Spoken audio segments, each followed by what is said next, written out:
চীন থেকে বাংলাদেশকে দূরে রাখতে চাইছে ভারত। হঠাৎ বাংলাদেশকে নিয়ে টানাটানি শুরু করেছে প্রতিবেশী দুই দেশ ভারত এবং চীন। দিল্লির সেই পুরনো দাদাগিরি অবসান ঘটিয়ে এবার চালকের অবস্থানে বাংলাদেশ। যে দিল্লি একসময় বাংলাদেশের উপর তুচ্ছতাচ্ছিল্যের স্বরে কথা বলতো, এখন তাদের সুর নরম হয়ে এসেছে।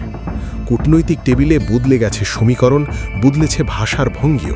কারণ একটাই, ঢাকা এখন আর একমুখী নির্ভরতার পথে হাঁটছে না, বরং বিকল্প শক্তির সঙ্গে সম্পর্ক জোরদার করে নিজের অবস্থান শক্ত করছে।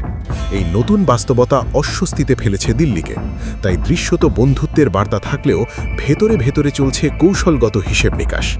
আর সেই হিসেবের কেন্দ্রে এখন ঢাকা বেইজিংয়ের ঘনিষ্ঠতা। আর এতেই মোদিবাবুর ঘুম হারাম। সাম্প্রতিক বৈঠকগুলোতে এই টানাপোড়েনের ছাপ স্পষ্ট। একদিকে ভারত জ্বালানি এবং সার সরবরাহের প্রতিশ্রুতি দিচ্ছে, অন্যদিকে নিজেই সেই সংকটে ভুগছে। এমন পরিস্থিতিতে প্রশ্ন উঠছে, ভারত কি আদৌ নির্ভরযোগ্য সরবরাহকারী?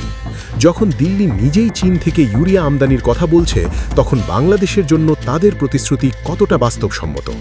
এই দ্বৈত অবস্থান নীতি নির্ধারকদের মধ্যে সন্দেহ তৈরি করছে।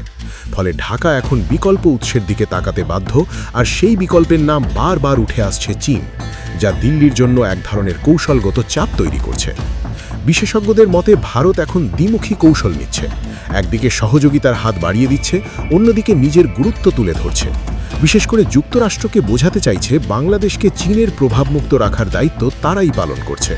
এই বার্তাটাই দিল্লির বড় কূটনৈতিক অস্ত্র। কিন্তু বাস্তবতা হলো, বাংলাদেশ এখন আর কারও প্রভাব বলয়ে থাকতে চায় না, বরং বহুমুখী সম্পর্কের মাধ্যমে নিজেকে শক্তিশালী করতে চায়। তাই দিল্লির এই কৌশল কতটা সফল হবে তা নিয়ে সন্দেহ থেকেই যাচ্ছে। কারণ সময় বদলেছে ঢাকার কূটনৈতিক অবস্থানও।